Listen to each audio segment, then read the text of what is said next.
The RMS Titanic was a marvel of engineering. It was the largest ship of its time. On April 14, 1912, the Titanic was sailing from Southampton to New York. It was a cold night. The sea was calm. Passengers enjoyed luxurious dinners. They danced in the ballroom. Some retired to their cabins. They felt safe aboard the Unsinkable ship. The Titanic was made with strong steel plates. It had multiple compartments to contain flooding. Engineers at the time believed these features made it unsinkable. This belief contributed to a false sense of security. It led to complacency among the crew and passengers. The night was moonless, making it difficult to see far ahead. The air was exceptionally clear. This unusual condition created a phenomenon known as a flat sea. A flat sea makes it harder to spot icebergs as waves don't break against them.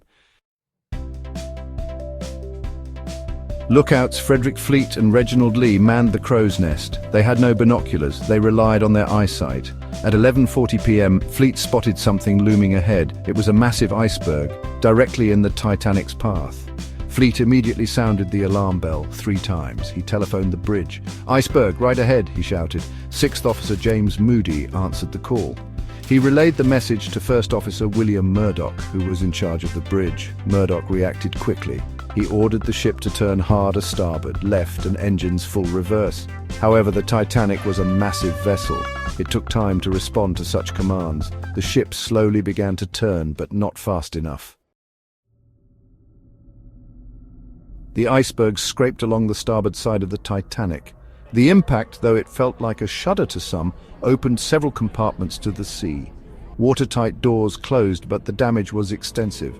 The seemingly invincible Titanic was taking on water. Captain Edward Smith was informed of the collision. He ordered an assessment of the damage. The ship's designer, Thomas Andrews, concluded that the Titanic would sink.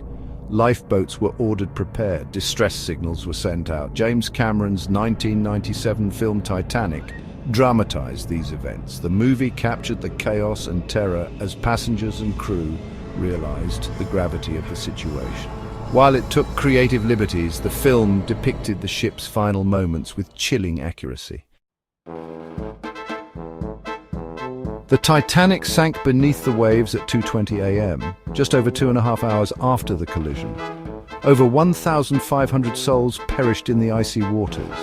The disaster sent shockwaves around the world. The sinking of the Titanic remains one of the most infamous maritime tragedies in history. It led to significant improvements in maritime safety regulations. The tragedy highlighted the need for enough lifeboats and better emergency procedures. The Titanic continues to captivate our imagination. It serves as a stark reminder of the power of nature. It highlights the importance of human preparedness in the face of disaster. The story of the Titanic, both real and imagined, ensures that the lessons learned that night will never be forgotten.